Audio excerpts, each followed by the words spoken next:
Señor, gracias te damos por este día, por que esta tecnología nos permite conectarnos desde diferentes partes de Estados Unidos y Puerto Rico y quizás de otros lugares también. Y gracias por reunirnos para eh, seguir pensando en esto de los fines.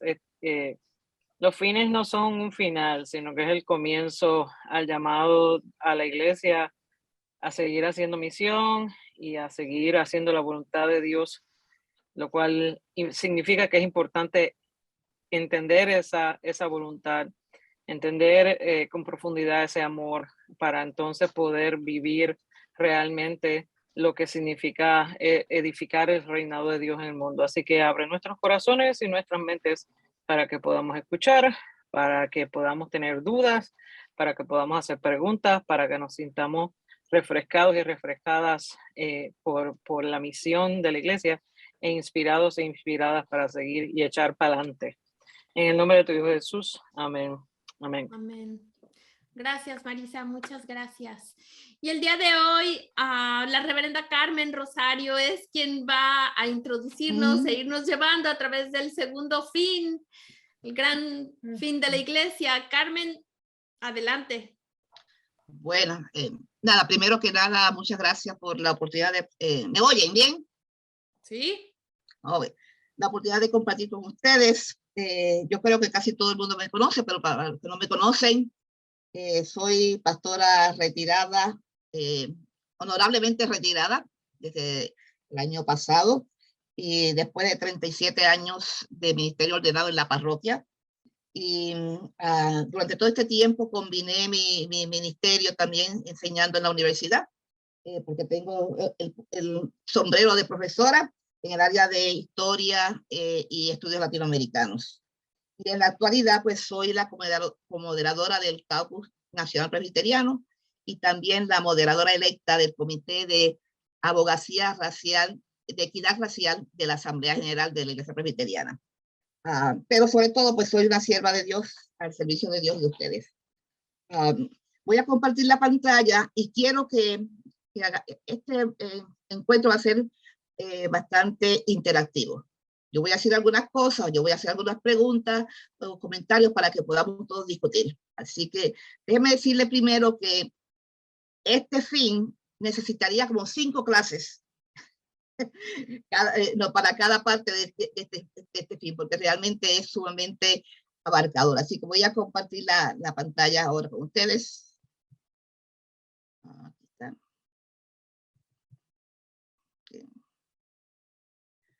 Vamos a ponerla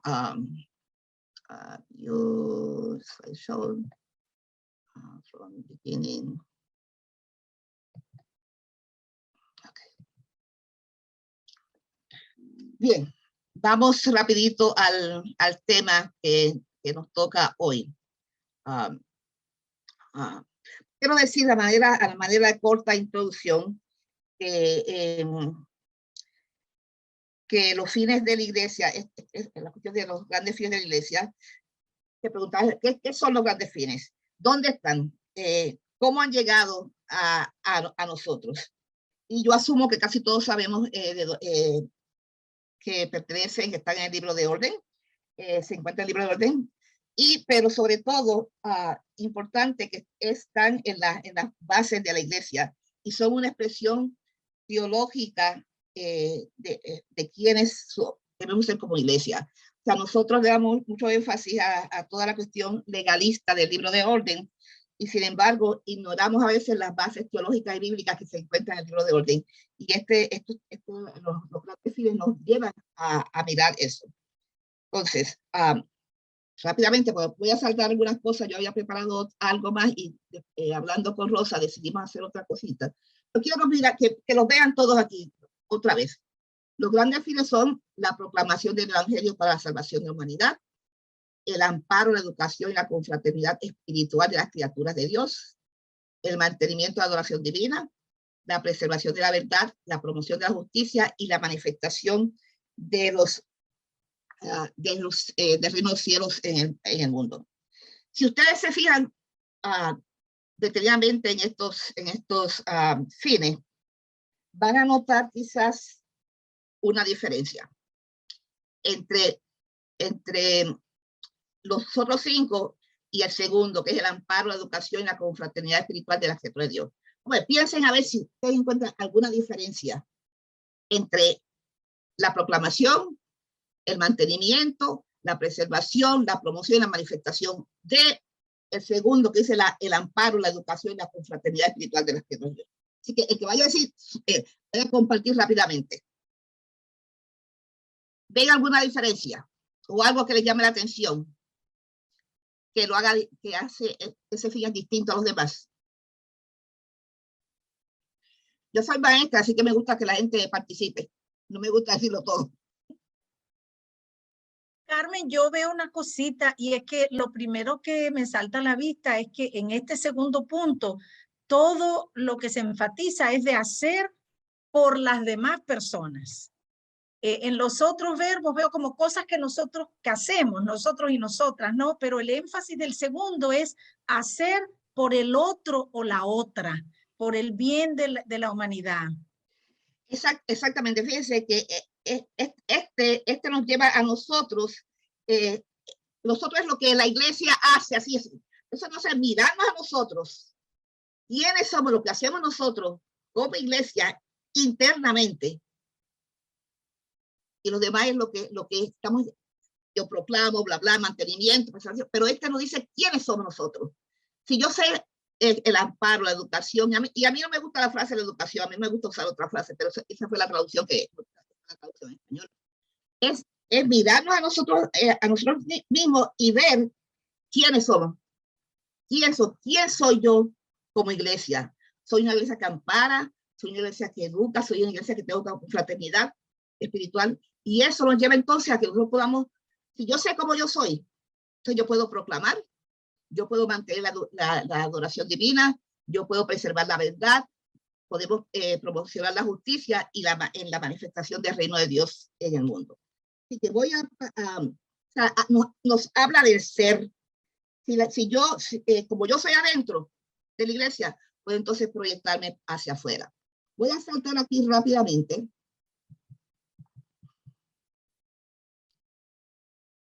Porque acordamos que iba a hacer otra cosa más entonces. Toda esta parte que estoy saltando, Rosy y yo decidimos que vamos a hacer una grabación más adelante, la semana que viene, sobre el trasfondo de los fines, de fines. Pero yo entiendo que tenemos que tener un conocimiento de cuál es el trasfondo, cómo llegaron a nosotros, en qué momento histórico llegaron a nosotros, para que uno pueda entender qué es lo que estamos haciendo en este tiempo.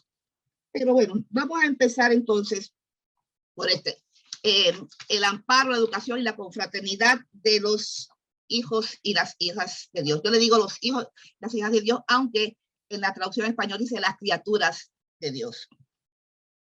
La forma en que se agrupan estos 6 fines de la iglesia no implican un orden numérico de importancia. No sea que el primero es más importante que el último, sino que todos juntos representan o encarnan la vida y las enseñanzas de Jesús y el reto que él ofrece para aquellos que le siguen. Yo he usado de referencia un librito que escribió Elizabeth Colbert, que fue maestra de McCormick. No sé si fue maestra de Magdalena, pero fue maestra de educación cristiana de McCormick. Ella escribió un libro, el librito Shelter, Nurture and Spiritual Fellowship of the Children of God, que es sobre este. Y también está el libro que me imagino que también lo van a parte del currículo de Reformándolo, que es los grandes fines de la iglesia. Y también otras fuentes que use también. Entonces, Elizabeth Colbert dice que todos juntos representan o encarnan la vida y las enseñanzas de Jesús y el reto que él ofrece a quienes le sigan como sus discípulos. Si los miramos en conjunto, nos daremos cuenta de que este fin, el amparo, la educación y la confraternidad de los hijos e hijas de Dios, es único, distinto a los demás, porque como ya le dije, pues nos expresa el ser, quiénes somos nosotros. Vamos a empezar, y quiero empezar por el final de esta frase. Los hijos, dice, los hijos e hijas de Dios. Los hijos e hijas de Dios. Vamos a entender primero quiénes somos los hijos y las hijas de Dios para poder entender lo demás.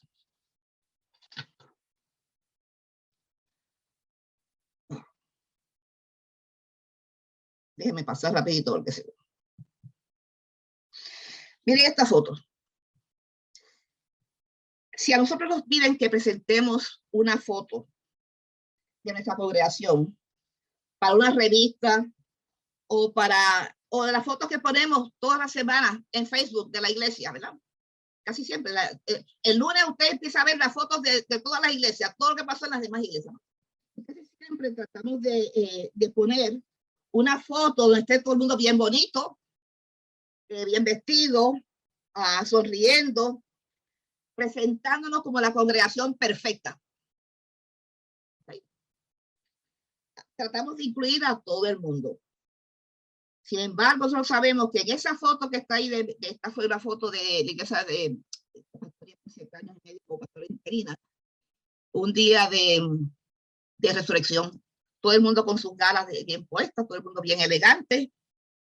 Sin embargo, la realidad es que cada persona, cada hombre, cada mujer, cada niño, cada niña, cada joven que entra por las puertas de nuestra iglesia o se conecta ahora por el Zoom. Aquí una hermana ahora mismo que ella es producto del Zoom, dijo, ¿verdad? Que ella lo acaba de decir, ¿no? Y entonces, pero cada una de esas personas viene con una variedad de experiencias. Unos traen un bebé recién nacido y otras personas lloran la muerte de un bebé recién nacido también. Unos vienen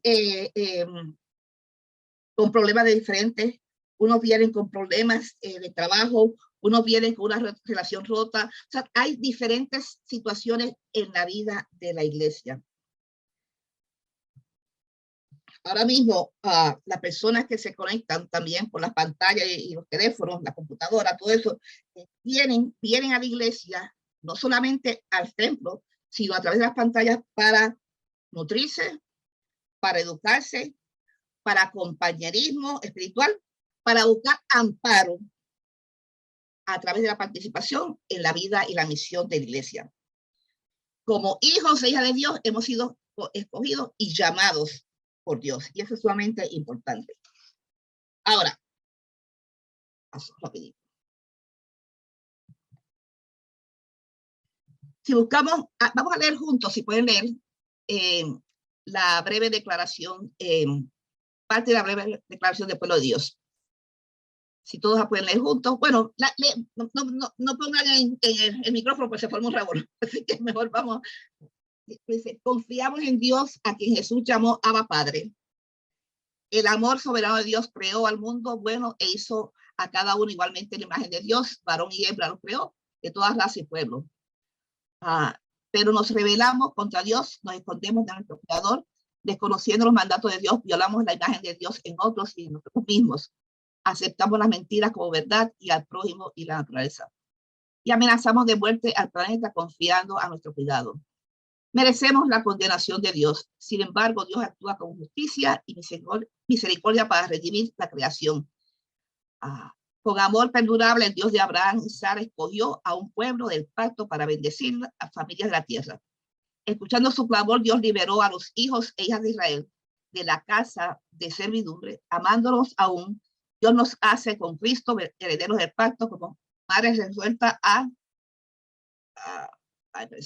un momentito, perdóneme. Quiero ponerlo más pequeño para poderlo leer.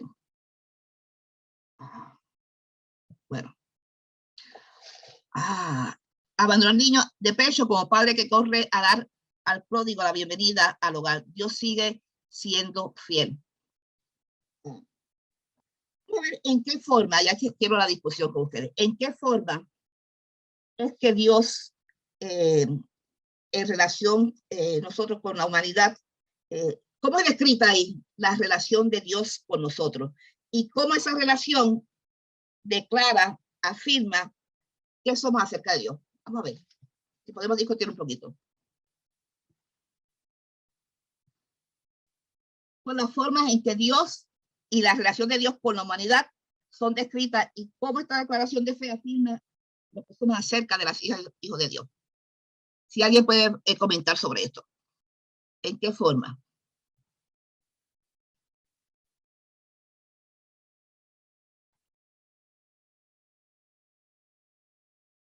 Vamos a ver, ¿quién puede? Alguien que quiera compartir.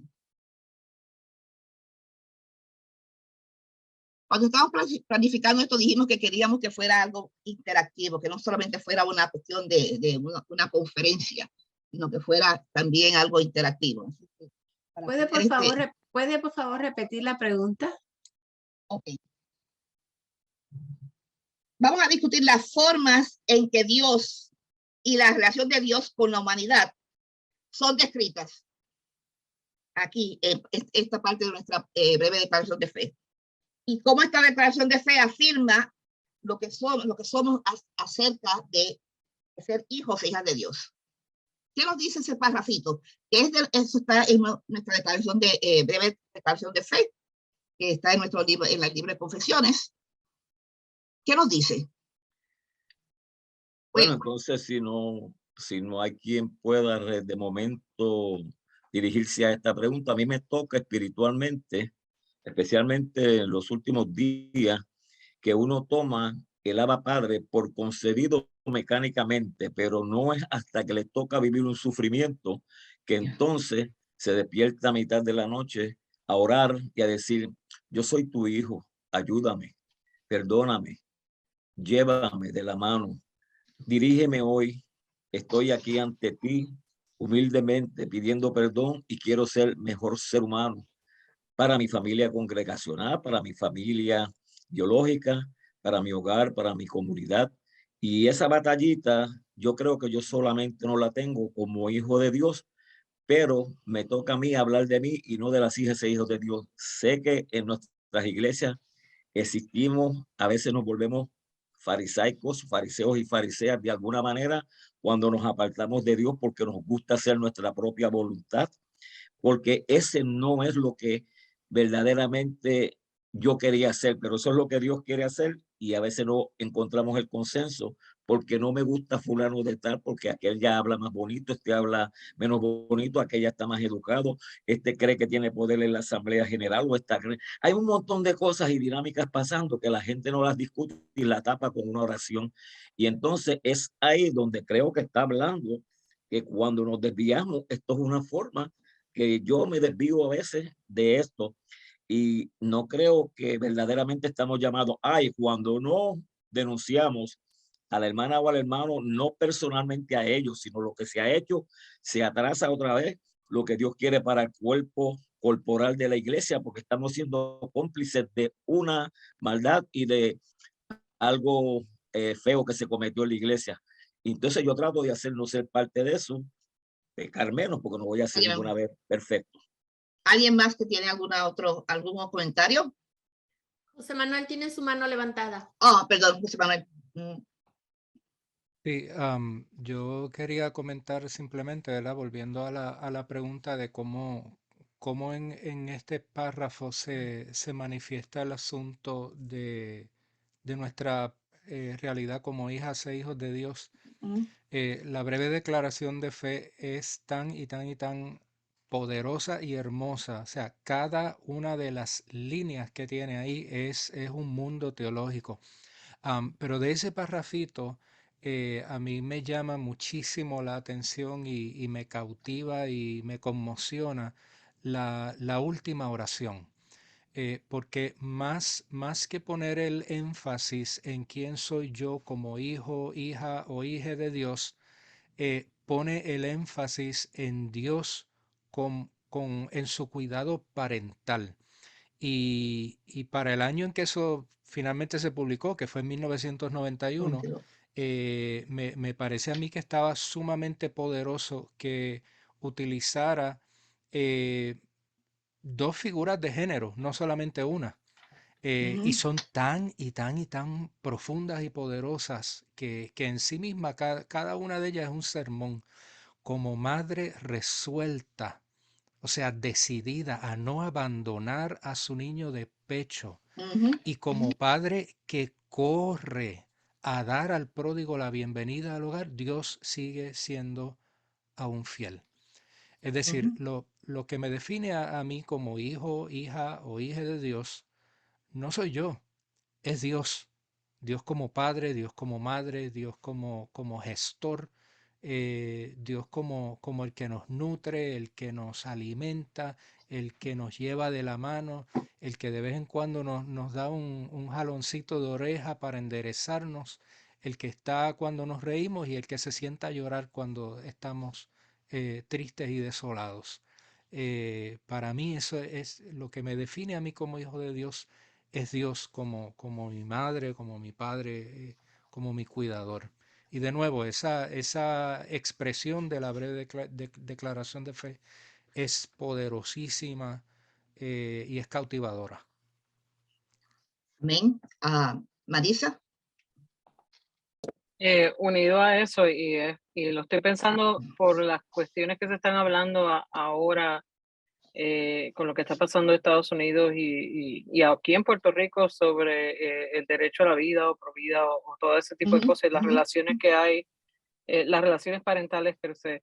Esto es hermoso, y nos habla de la definición de Dios de lo que es ser madre o lo que es ser padre y tener una responsabilidad parental saludable, ¿verdad?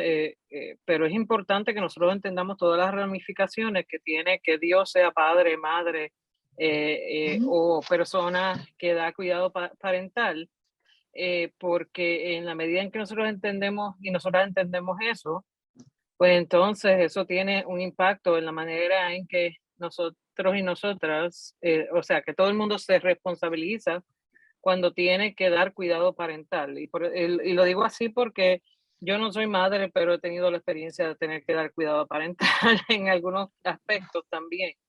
Y específicamente, yo sé que la figura de Dios como padre a veces es controversial, pero quizás en estos momentos particulares se tiene que hablar de eso, de Dios como padre, por el impacto que tiene la responsabilidad sobre el hombre en ejercer sus responsabilidades y en amar de la misma manera que Dios ama.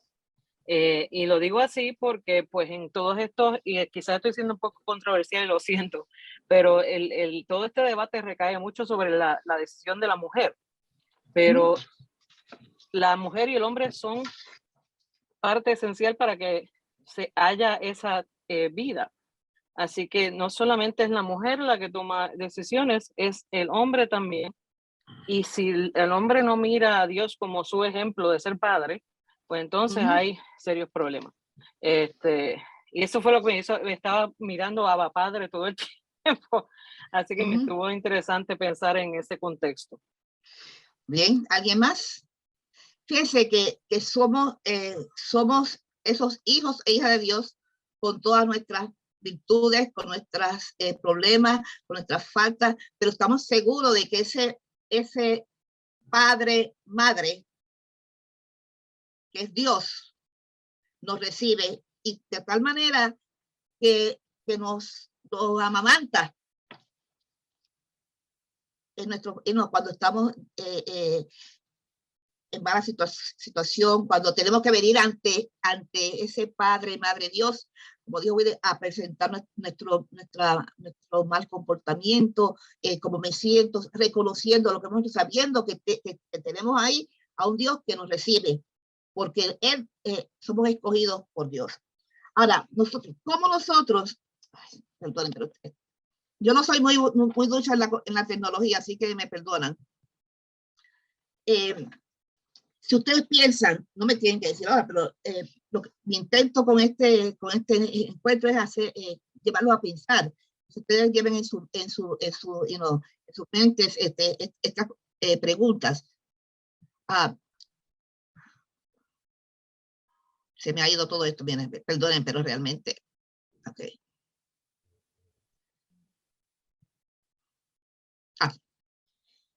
Piensen en quiénes son los hijos y las hijas de Dios que se congregan dentro de tu comunidad de fe. ¿Quiénes son las personas que están allí? ¿Son toda la gente rica? ¿Son gente pobre? ¿Llegan allí las personas adictas? ¿Llega allí la mujer que no sabe qué hacer ante un embarazo no esperado? ¿Quiénes son esos hijos e hijas de Dios que llegan a tu congregación? ¿Cómo, en qué forma tu congregación vive las diferencias que existen en la congregación? Diferencias de generaciones, diferencias de ideología, tradiciones de fe. ¿Qué hace usted cuando encuentra que hay gente que tiene ideologías diferentes, especialmente en este tiempo que estamos viviendo aquí en los Estados Unidos, con tantas ideologías que pueden llegar, como hablaba la semana pasada en el encuentro que dimos sobre la proclamación? ¿Cómo nosotros recibimos a esos hijos e hijas de Dios? ¿Cómo la niñez, la juventud es recibida y participa en la congregación? ¿O simplemente los tenemos ahí cuando ellos vienen, están al principio del servicio, y después los mandamos para otro lugar y los subimos después? O cuando viene la época, la comunión, le damos unas uvitas en vez de que compartan en la comunión. ¿Qué cosas hacemos en nuestra iglesia, en nuestras congregaciones, donde estamos dejando afuera a hijos e hijas de Dios? Si ustedes miran el patrón de cómo se siente la gente en la iglesia, en su iglesia. Vamos a ver, ¿alguien puede decir cómo se siente la gente en su congregación? Ahora, o sea, cuando estaban en el edificio, ¿cómo la gente se sienta? Aquí, este es mi sitio, aquí otra gente, este es mi banco, aquí no se puede sentar nadie. Y a veces en la forma en que nos sentamos, estamos dejando afuera a gente, hijos e hijas de Dios. Así que tenemos que tener en cuenta que los hijos y las hijas de Dios son diversos. Pasamos a la próxima. El amparo. Me gusta usar el amparo. En inglés, la palabra es shelter. Y dijimos que los fines de la iglesia se pueden ver como misión, la misión de la iglesia en términos de cosas que la iglesia tiene que hacer. Proveen una definición teológica para la misión tanto como dentro de la congregación como fuera. En este fin, el amparo puede referirse a un espacio físico, en el sentido de inglés, ¿no? A un edificio donde los hijos de Dios y las hijas de Dios se congregan para nutrirse, para educarse, para compañerismo espiritual, pero también, y me gustó mucho esta explicación de Elizabeth Howard, que dice, puede referirse también a no tanto a un espacio, sino puede entender el amparo como un toldo, una tienda, una carpa de fe que rodea y apoya a los hijos e hijas de Dios que se congregan como comunidad de fe. Mira qué interesante. El concepto no tanto de un edificio donde nos protege, sino que el amparo es verlo como si fuera una carpa grande que arropa, apoya a los hijos e hijas de fe, donde se congregan como comunidad de fe. Qué interesante. Un albergue provee un espacio para el descanso, también para vivir un poquito de tiempo. Muchas iglesias participan en programas de la comunidad que atienden a las necesidades de los desamparados, que dan refugio a los desamparados. Pero todos esos espacios son temporeros y son para habitarlos por un corto tiempo. Si consideramos el concepto del amparo como algo más permanente, podemos pensar que la iglesia es como un albergue para personas que viven en comunidad. ¿Cómo la iglesia puede ser albergue para la comunidad, para los hijos y las hijas de Dios. ¿Qué significa para nosotros y nosotras que vivimos casi al completar el primer cuarto del siglo XXI? ¿Qué significa para nosotros que la iglesia sea el albergue, que sea a carpa donde da abrigo? ¿Alguien quiere discutir ese concepto? ¿Qué les parece el concepto de el amparo? Significa, no solamente significa un lugar donde adoremos, lo significa es algo, un toldo, una carpa donde los hijos y las hijas de Dios puedan estar. ¿Alguien quiere comentar sobre eso? Selma tiene su mano levantada. Ok. Yo les bendice, sí. Reflexionando sobre eso que acaba de mencionar de la amplitud de la palabra amparo. Aquí en mi congregación, por ejemplo, cuando vino el lockdown de que todos en su casa, nadie se puede ver, tocar, hablar, cómo nos comunicábamos, pues eso fue una preocupación, una de las primeras preocupaciones, cómo amparamos al que está solo en su casa, solo, solito, solita. Cómo logramos mitigar esa sensación de desamparo, de soledad, de incertidumbre, sin violar el toque de queda, sin violar el protocolo, sabiendo que no necesariamente tendrían redes sociales. Y entonces es una población que se hace más vulnerable si tampoco tiene acceso a redes sociales. Pues eso fue uno de los mayores retos en estos últimos años, por lo menos en mi comunidad. Y logramos unirnos y buscar maneras creativas para cerrar esa brecha. Dentro de la iglesia, cuando nos reunimos, pues sí, hay mucha diversidad de edad y mucha diversidad funcional. Tenemos niños que todavía no van a la escuela y tenemos personas que ya pasan de los 90. Así que en términos de edad es muy diversa y de dones y talentos también. Pero cuando llegó ese momento de vulnerabilidad, pues había, aunque de diferente manera, muchas personas vulnerables. Así que creamos, ¿verdad? Buscar un poco qué se hacía antes, ¿verdad? ¿Qué hacíamos antes del internet? ¿Qué hacíamos antes de tener el templo? Porque nuestra iglesia, si vamos a ver, es nueva, tendrá 50 y pico años, aun cuando dentro de la iglesia presbiteriana tenemos iglesias centenarias, el nuestro no lo es.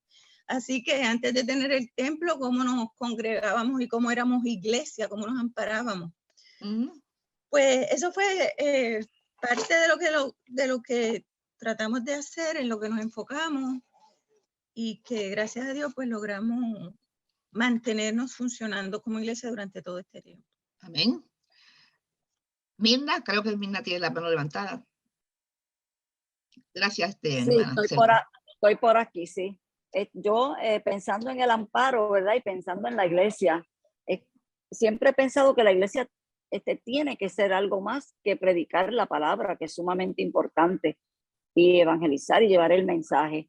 Pero tenemos que estar allí para la gente, para el que necesita, para ese que en el terremoto estaba solo, no quería estar en su casa, quería compañía, para ese que tiene necesidad, para el exconfinado, que todo el mundo lo mira sobre el hombro porque estuvo en la cárcel tantos años.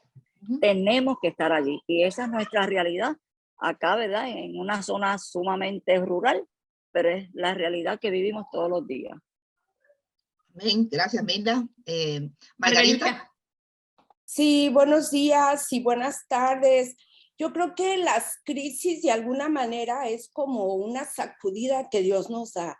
Es la manera de darnos cuenta que donde está la necesidad es la oportunidad para nosotros como iglesia crear, discernir, revivir, reactuar, redesarrollar, redescubrir, ¿verdad? Dones y talentos que tal vez han estado ahí y que no los hemos descubierto, no los hemos puesto a trabajar. Entonces yo creo que la iglesia es esa tienda, ¿no? Esa casa de campaña, como de esa tienda, y el amparo definitivamente, Dios nos da la oportunidad a través de estas crisis. Todos los días hay crisis de diferentes maneras.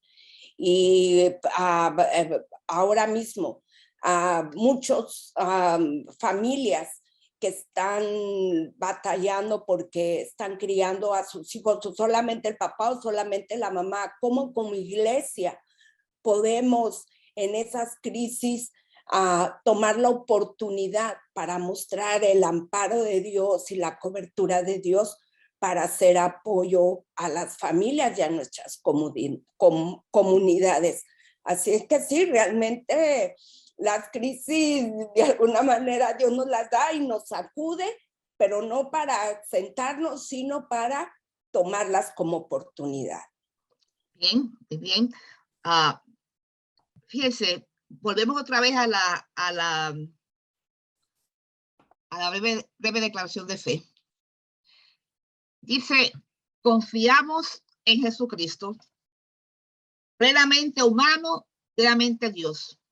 Jesús proclamó el reinado de Dios, predicando buenas nuevas a los pobres y libertad a los cautivos, enseñando por medio de palabras y hechos, bendiciendo a los niños, curando a los enfermos y sanando a los quebrantados de corazón, comiendo con los despreciados, perdonando a los pecadores y llamando a todos a arrepentirse y a creer en el evangelio. Wow. Eso no es, sé que ya me tenía la mano levantada, pero voy a dar oportunidad ahora. Eso no es fácil, mis hermanos y hermanas. Eso está muy bonito en palabras. Y hablamos mucho de que somos Mateo 25, Iglesia Mateo 25 y todo esto, pero en la práctica, eso tiene un reto. ¿Cómo recibo al que es diferente, al extranjero? ¿Cómo la iglesia ha sido amparo para ti?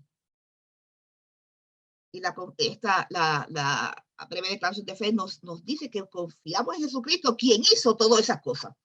Así que alguien que quiera comentar más también esto, tengo a Zoraida y a Lujaide. Zoraida primero. Y Elizabeth también, Carmen. Oh, y Elizabeth, ok. Ok, buenas tardes, ¿me escucha? Sí.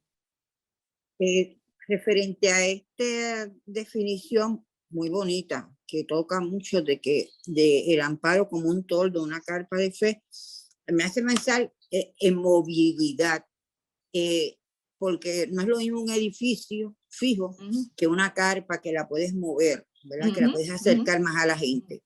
Muy bien.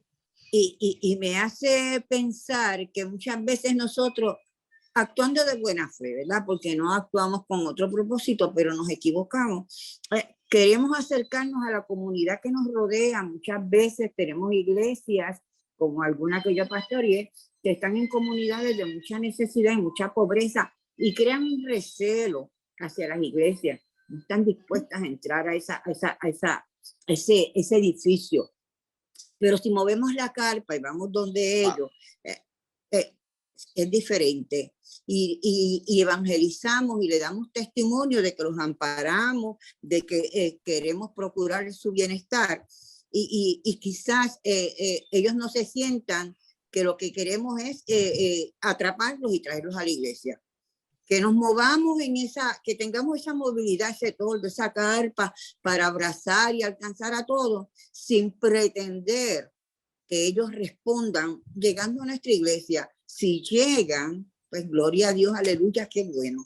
Pero que no sea ese el fin nuestro, sino abrazarlos, ¿verdad? Y hablarles del amor de Dios.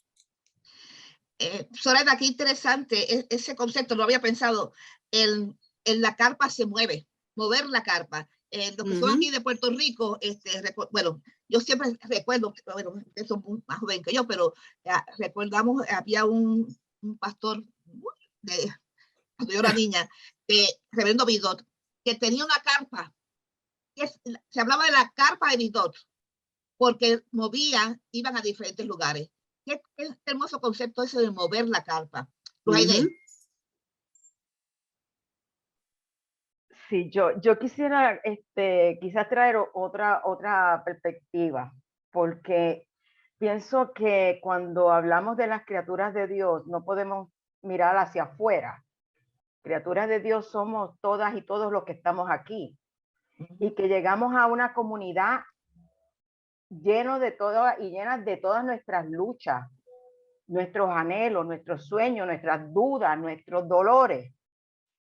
Y que cuando hablamos de amparo, a mí me encanta la palabra acompañamiento, porque pienso que la comunidad de fe, la iglesia está llamada a acompañar.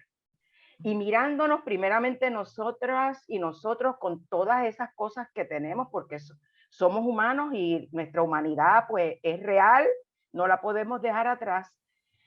Y cada uno poder compartir esas luchas y acompañarnos para entonces poder extender esa carpa, porque vamos a poder crear la empatía necesaria, porque nos miramos nosotros y nosotras primero.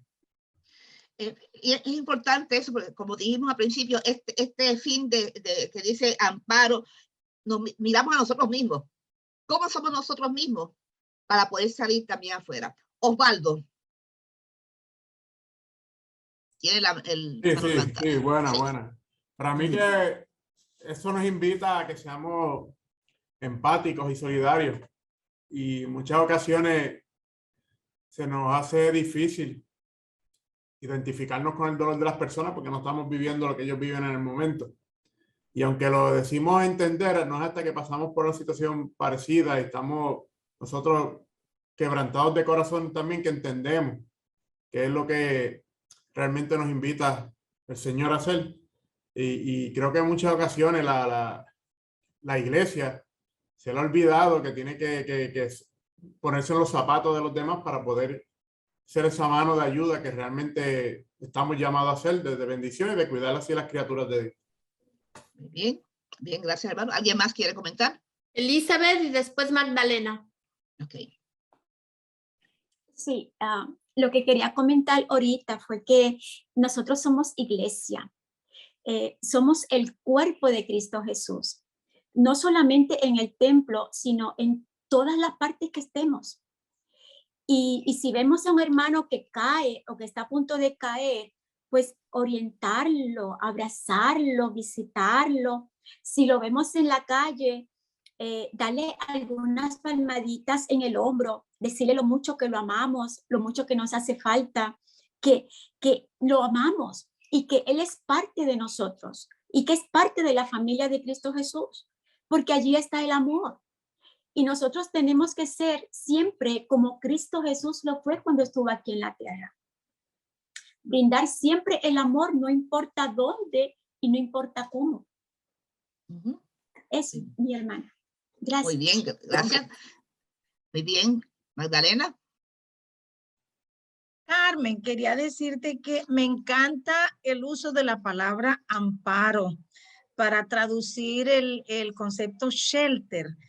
Porque hoy en día, ¿verdad? Cada vez que oímos shelter, pensamos en ¿qué? En el albergue de las personas desamparadas.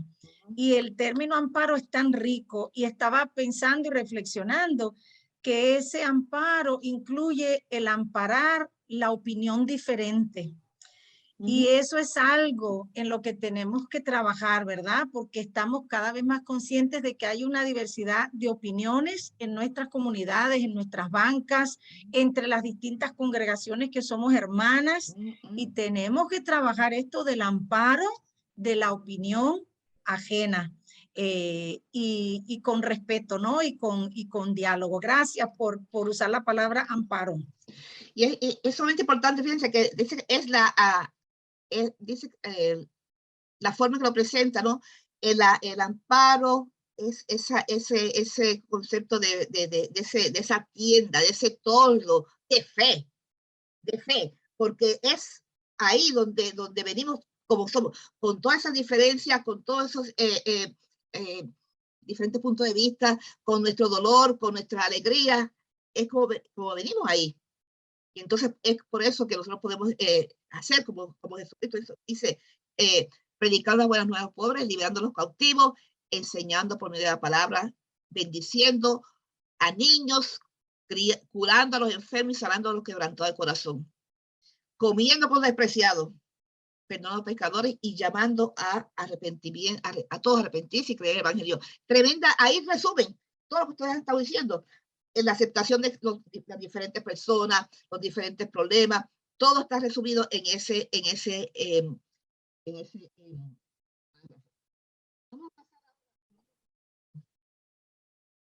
rapidito, que es la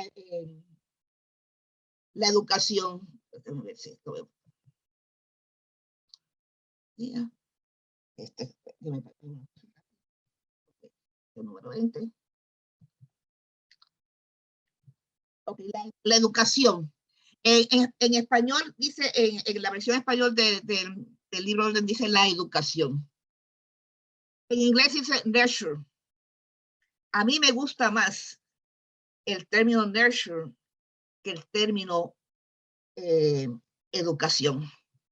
Pero cuando hablamos de educación, por lo regular, pensamos en un salón de clase, pensamos en un método específico, es más, mientras más antiguo mejor. Pensamos en unas técnicas, pensamos en algo estructurado. Mientras que el término nurture o nutrir lo podemos traducir como nutrir, alimentar, criar, educar. Dentro de ese término entra todo eso. Alimentar, criar, o sea, es la alimentación, el nutrir, el criar, el educar a los hijos y las hijas de Dios. Nutrir a la comunidad de discípulos. Y esa es, dice que es una responsabilidad incluida.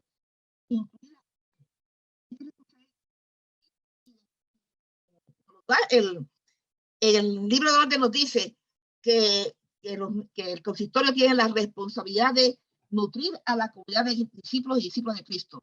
Esta responsabilidad. Carmen, no te estamos escuchando. Perdón. ¿Me oye? Ahora, ¿me oyes? Sí, no te acerques tanto. ¿Me oyen? Ahora. Sí. Ok. Dice que es una de las responsabilidades del consistorio, nutrir a la comunidad de discípulos y discípulas de Cristo. Esta responsabilidad incluirá recibir y despedir miembros, más adelante proveer programas de crecimiento, educación y compañerismo. Una congregación que está proveyendo la alimentación, que está nutriendo a todos y todas los hijos y las hijas de Dios de todas las edades, está comprometida a vivir con la palabra de Dios para poder descubrir nuevas formas de lo que Dios está haciendo en el mundo y planear para el cambio, la renovación y la reforma. Eso es la nutrición cristiana. Me gusta más eso de nutrición que educación. La palabra nurture tiene dos connotaciones. Puede definirse en dos maneras. El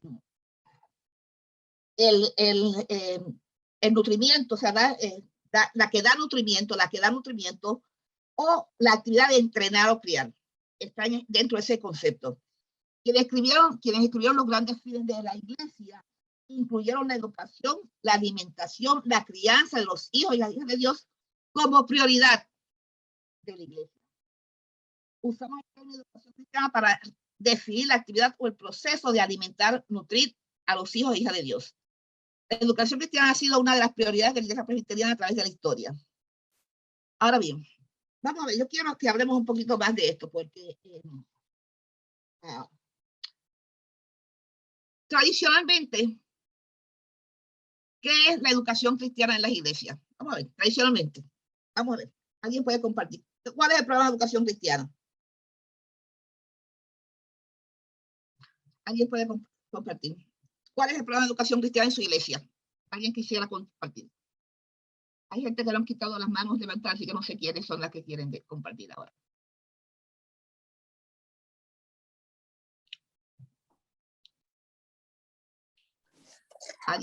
Te habla Iris Rivera, anciana gobernante.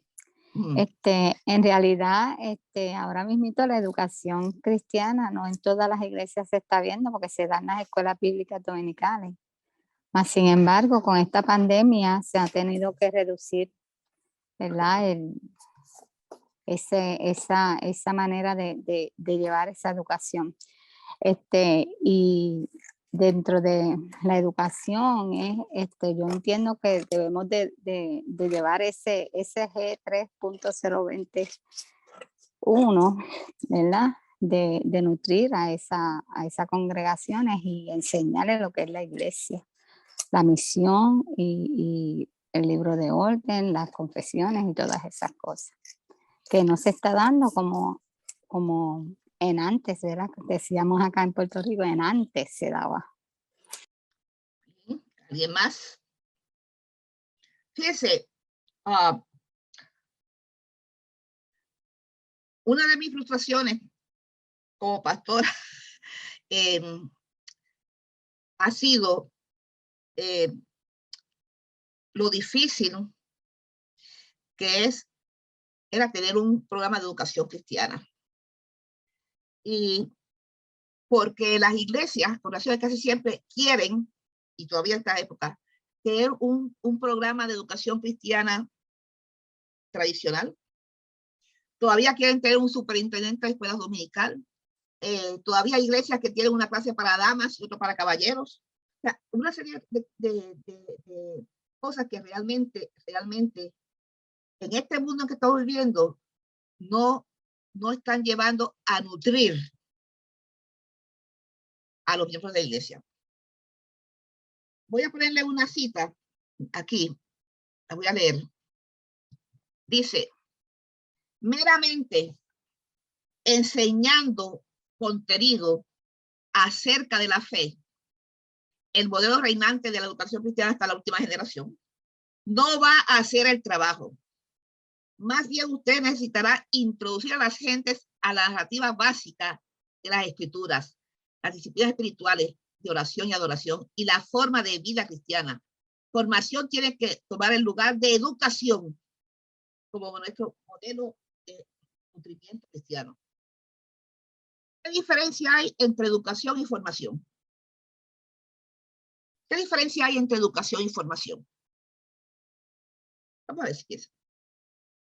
¿Alguien quiere comentar? Entre formación cristiana y educación cristiana. Si es que ven una diferencia. Elizabeth tiene su mano levantada. La levanté ahorita, sí.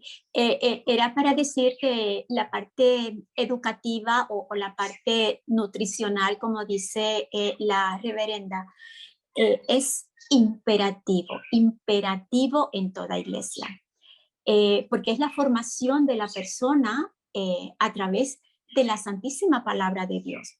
Y me preocupa muchísimo que las iglesias no se está llevando a cabo como se debe llevar. Y a veces he visto iglesias que utilizan libros que no son presbiterianos, que utilizan libros pentecostales, hasta he visto que han utilizado revistas de los testigos de Jehová. Entonces, yo me pregunto cómo es posible que no se supervise la parte educacional en las iglesias cuando eso es algo imperativo en la formación del individuo, principalmente del cristiano. Déjame dirigirme un momentito a esto, porque primero vamos a partir de algo importante.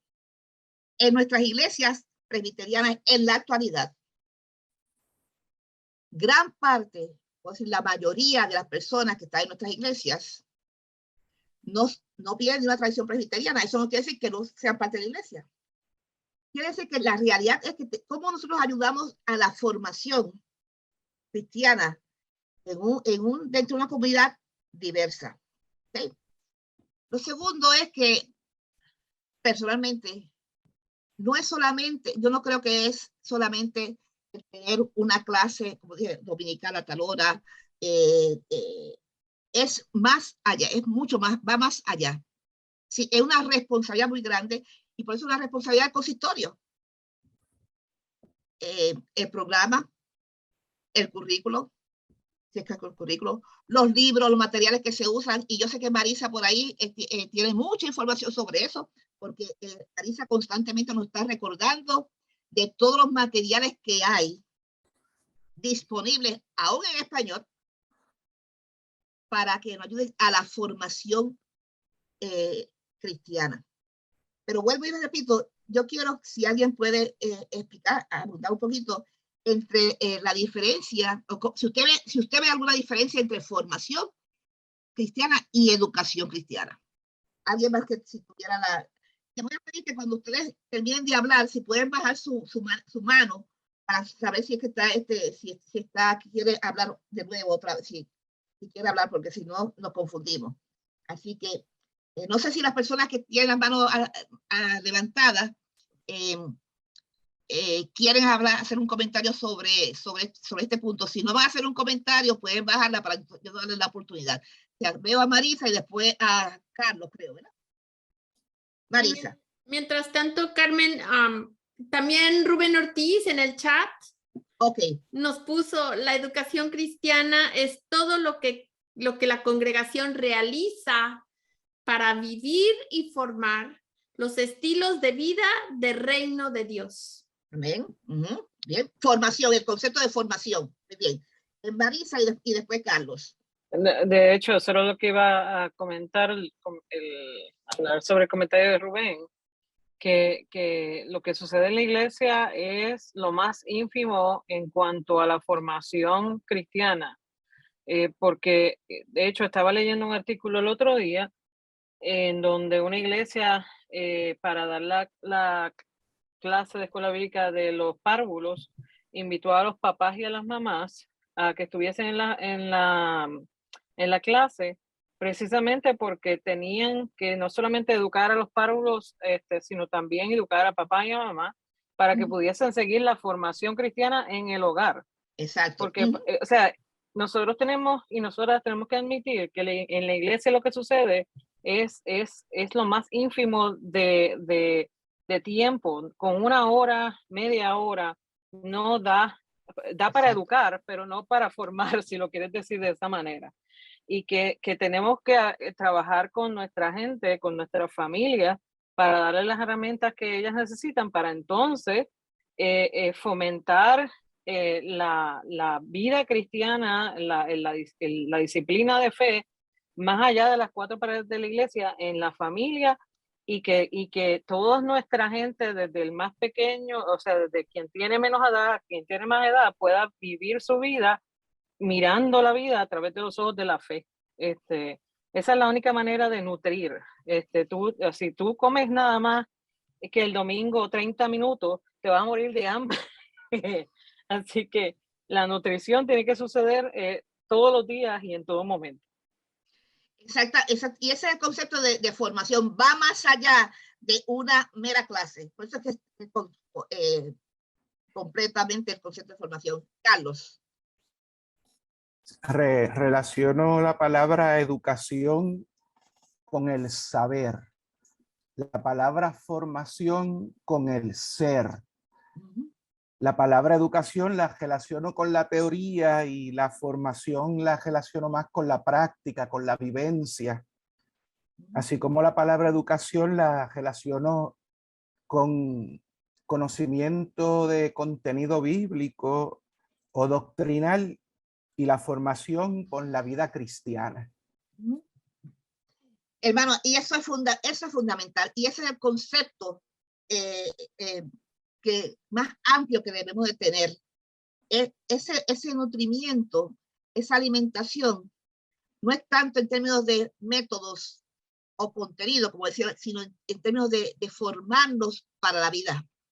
Esa formación formando que no termina, que no se da en media hora de una clase, que sea el sábado, el domingo, lo que sea, que no se da solamente en un estudio, sino que conlleva toda la vida, más allá de las cuatro paredes de la iglesia. Muy bien. ¿Alguien más quiere compartir? Joan. Sí, una de las cosas que estaba pensando era lo que había dicho la persona anterior. Lo que uno aprende es la praxis, lo que tú vives.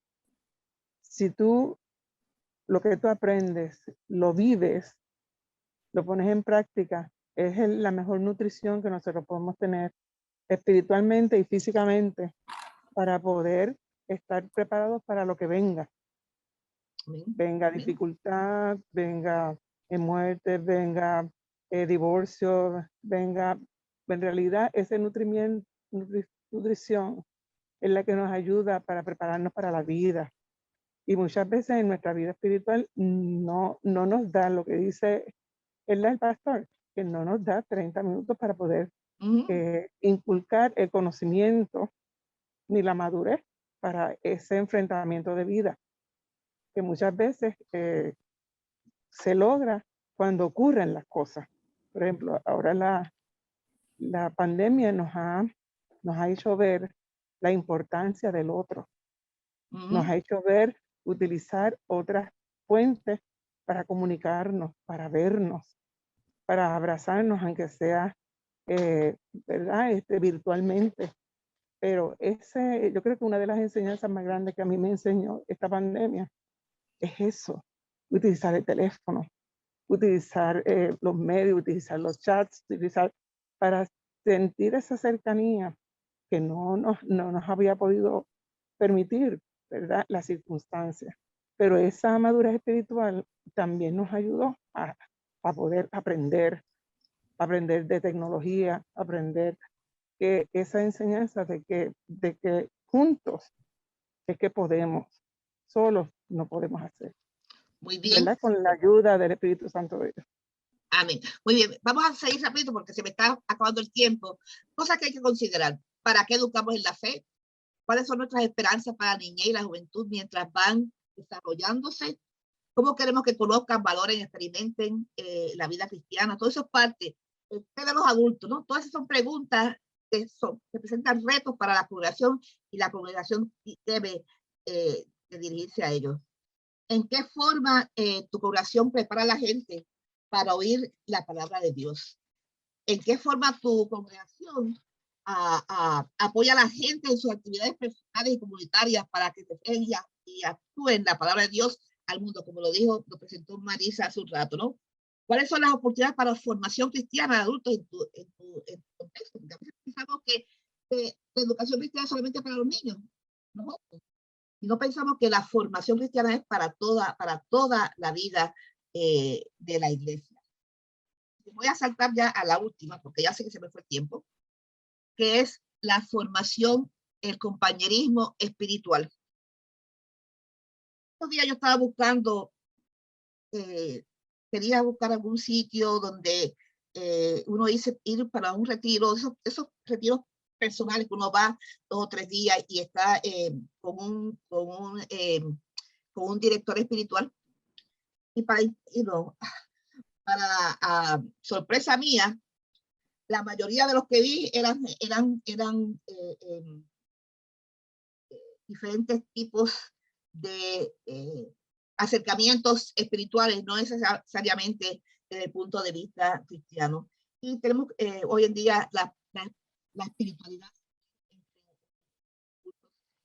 concepto. Ahora sí, sí se sabe que la gente está ansiosa y la gente busca una espiritualidad. Una cultura y en un mundo que tiende cada vez más a valorar el individualismo. Como cristianos nosotros enfatizamos y predicamos una teología bíblica de vivir en comunidad. En un tiempo en que la tecnología y el entretenimiento están al alcance, y sobre todo en este tiempo de pandemia que ha trastocado toda la vida de los seres humanos, la iglesia busca cómo vender su mensaje, ofrecer un hogar, un concepto de un hogar espiritual.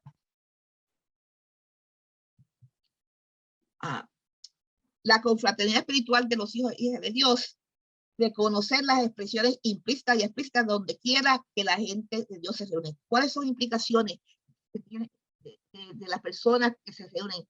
¿Con qué vienen? ¿Qué problemas tienen? ¿Qué deseos tienen? La confraternidad espiritual es diversa, tiene muchos sombreros. Si usted sabe, en la iglesia están los grupos de mujeres, los estudios bíblicos, la hora del café. Cuando yo, aquí en los Estados Unidos, digo, casi no se hace eso, pero ya yo aquí en Estados Unidos, después de tanto tiempo viviendo aquí, sabemos que los domingos, después del servicio, tenemos un tiempo para tomar café, ¿verdad? Y ¿qué pasa? Que ahora la pandemia hasta ha evitado ese tiempo, ¿no? Cuando yo fui a Puerto Rico, por primera vez de estar acá tanto tiempo, me sorprendía que se acabó el servicio, en la iglesia se acabó el servicio a las 11:30, a las 12, y todo el mundo se fue. Mientras ya estaba ya acostumbrado a ese tiempo de confraternidad que se daba acá. Ahora, hablamos de prácticas espirituales, de cómo vivir en comunidad. Y yo creo que una de las mejores respuestas la encontramos en Hechos, ¿no? Dice, así pues, los que recibieron su mensaje fueron bautizados y aquel día se unieron a la iglesia unas 3,000 personas. Se mantenían firmes en la enseñanza de los apóstoles, en la comunión, en el partimiento del pan y en la oración. Todos estaban asombrados por los muchos prodigios y señales que realizaban los apóstoles. Todos los creyentes estaban juntos y tenían todo en común. Vendían sus propiedades y posesiones, compartían sus bienes entre sí, según la necesidad de cada uno. No dejaban de reunirse en el templo ni un solo día. De casa en casa partían el pan y compartían la comida con alegría y generosidad, alabando a Dios y disfrutando de la estimación general del pueblo. Y cada día el Señor añadía al grupo los que iban haciendo salvos. Podemos comparar estas prácticas espirituales descritas en los Hechos con la confraternidad que se da en nuestra iglesia. No tengo tiempo ahora para ponernos a compartir, pero pensemos eso, cómo esas prácticas de la iglesia primitiva, cómo se comparan con lo que nosotros hacemos ahora en este tiempo como confraternidad espiritual. Y voy a volver otra vez aquí, y voy a terminar con esto, para dar oportunidad a algún otro comentario, con otra parte de nuestra breve declaración de fe. En un mundo quebrantado y temeroso, el Espíritu nos da valor para orar sin cesar, para testificar de Cristo como Señor y Salvador ante todos los pueblos, para desenmascarar idolatrías en la iglesia y en la cultura, para oír voces de pueblos por largo tiempo silenciados, y para laborar con otros por la justicia, la libertad y la paz. En gratitud, dinamizados por el Espíritu, nos esforzamos por servir a Cristo en nuestras tareas diarias y por vivir vidas santas y gozosas mientras aguardamos el nuevo cielo y la nueva tierra de Dios, orando, ven Jesús. Wow. Ahí nos resume realmente en esa afirmación, resume nuestra cómo nosotros confraternizamos en el Espíritu. Es el Espíritu quien nos mueve a todas estas cosas. Una formación nos llevará a través del Espíritu Santo a amparar, educar y confraternizar con los hijos e hijas de Dios. Así que voy a terminar ahora porque realmente, recordemos, es el amparo, la nutrición y la confraternidad espiritual de esos hijos e hijas de Dios que fuimos llamados, escogidos por Dios para ser sus hijos e hijas.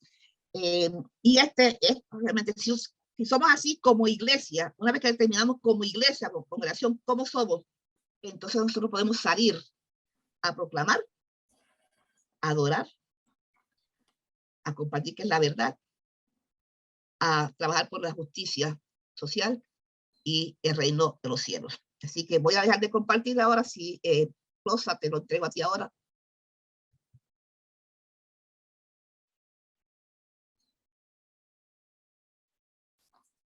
Rosa.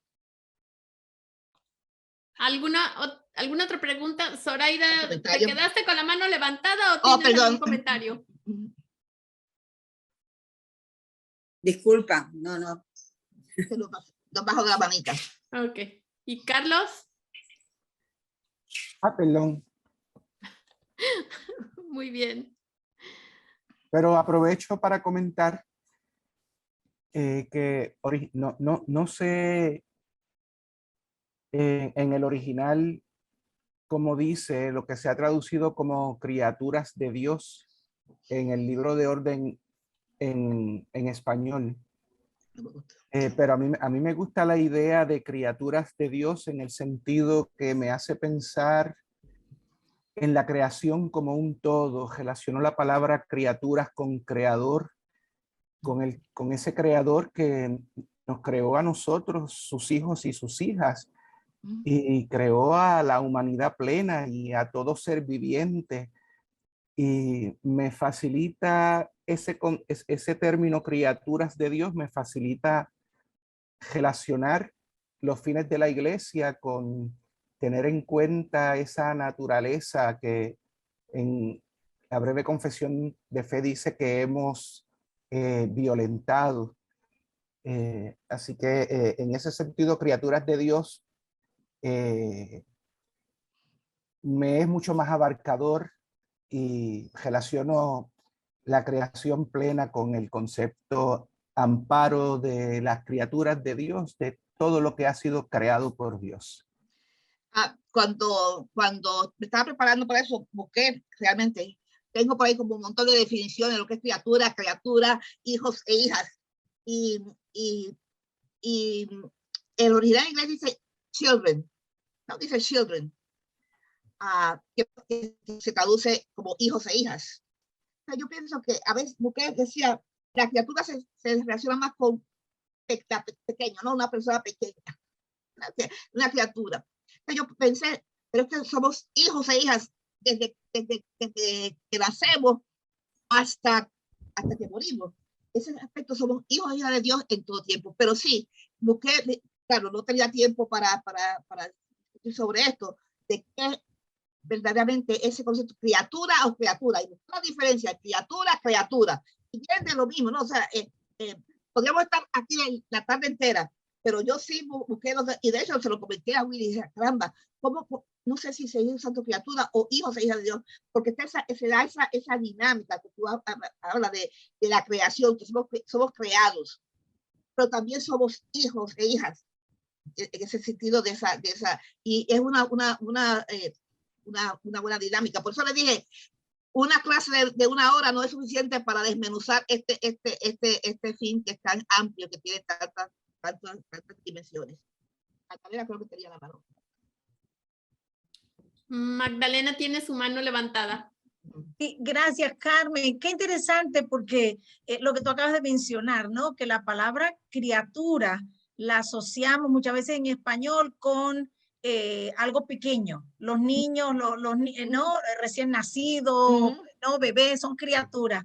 Pero se me hace interesante porque yo personalmente, ¿verdad? Tiendo a usarla más hoy en día en escritos, en traducciones, pensando más en la creación, más como en incluir no solamente los seres humanos o la humanidad, sino también toda la creación. O sea que es interesante pensar, ¿no? En las posibilidades de los distintos términos. Gracias por invitarnos a pensar en eso. Willy.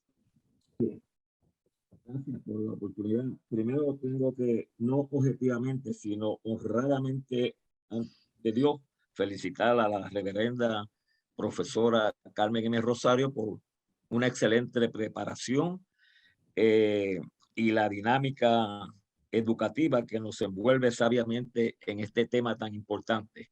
Muchas gracias a Dios primero y después a usted por haber sido usada. Debo decir que el amparo para mí es clave, porque el amparo es en mi diario vivir. Todo lo que me acecha malignamente, llamo a la presencia del Espíritu Santo para que me ayude a calmar emociones, a establecer, hacer una transfusión del Espíritu Santo sobre la maligna emoción y poner en el cerebro pues claramente que Dios está instruyéndome. Y eso para mí es sumamente importante en el diario vivir. Bien, ¿alguien más? ¿Algún otro comentario? Pues si no hay otro comentario, les queremos invitar para el próximo miércoles a las 12 del día. Es el miércoles 18 de mayo. Vamos a tener una presentación. Carmen nos va a hacer favor de presentar los grandes fines de la iglesia, su historia, la visión y la misión, de qué manera como comunidades de fe somos llamados en ello. Y les vamos a enviar la invitación, por supuesto, para que puedan acompañarnos en esa emisión y tener un contexto más redondeado de lo que son los grandes fines de la iglesia, que como bien mencionaban, de pronto no los conocemos o no sabemos la gran riqueza que hay en ellos. Por ahora, Carmen, muchas gracias.